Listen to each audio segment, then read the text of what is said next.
Hey, what's up, YouTube? All right, so we are reading Elizabeth Bowen's The Last September uh, up to page 23. So I have found a copy online. I'll leave a link in the description. So we're just going to kind of talk about a couple quotes, the plot, basically. Yeah, part one, Mr. and Mrs. Montmorency. The first quote that kind of stood out to me was, "It was a moment of happiness, of perfection." Uh, when you say these things, it means that right before it wasn't perfect. There was something missing, or there was something not complete about what goal you were trying to accomplish. Saying it was a moment of happiness, of perfection, means that something was wrong before, and now we're kind of going against the grain.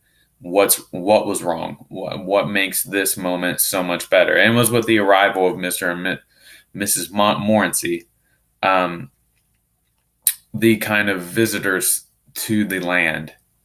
Like, if you know what the kind of term I'm meaning by land, the vicinity, there are foreigners that are coming into this space. So, kind of a unity maybe creates the happiness, creates a perfection of two groups that wouldn't be normally together, or the reuniting because they are old friends and they haven't seen each other in a while, which is kind of a huge part that I'm going to talk about, the nostalgia of everything.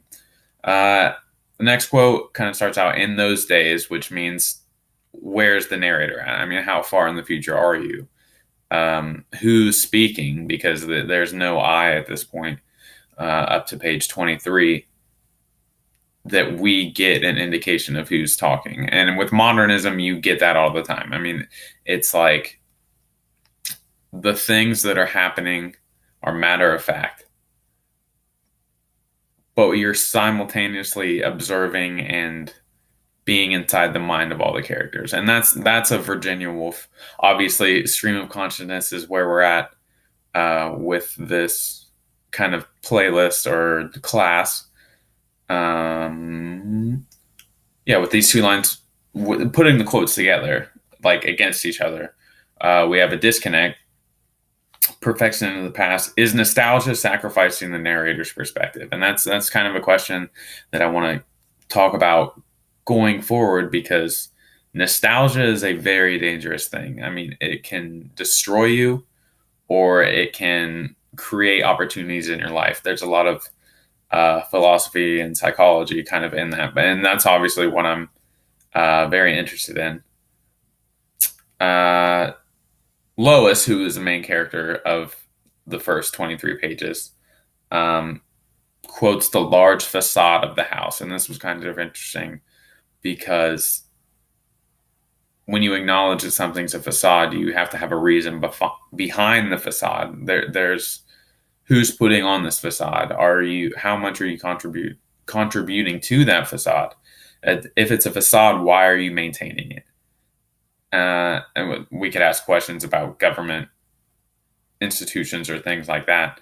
Um, but in this specific situation, it was interesting because nothing's wrong. But we really start out with, there are problems. I mean, there's a facade, and there was initial unhappiness before Mr. and Mrs. Montmorency got there.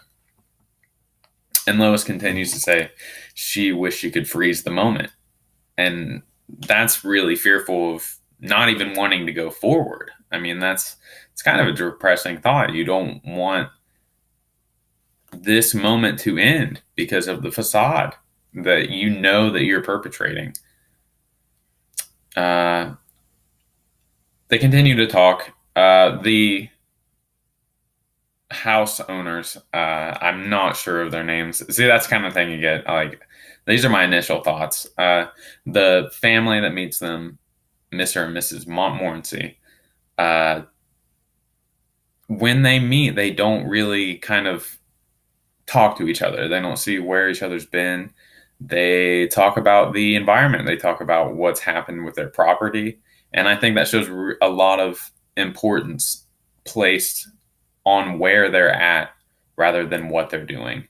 I mean, it's a time of political upheaval. It's a time of rebellion, politically and physically, into a novel. And when you purposely talk about the environment instead of what's happening around you in such a catastrophic or chaotic time, uh, there's something to be said there. I mean, with modernist novels, they don't put anything unnecessary in, and like with Virginia Woolf and her poem or story, I believe, of the moth. Like I said in the one of the videos, or they said in one of the videos, it's something to describe the ordinary and make it unordinary in modernist text. Um, with this kind of exchange, they're trying to make up for lost time, and that's really dangerous when, again, you're sacrificing the present for the past. And we, I think we would have to go into a lot of philosophy and psychology to kind of decipher these major terms or major events, uh, major communications between these two characters.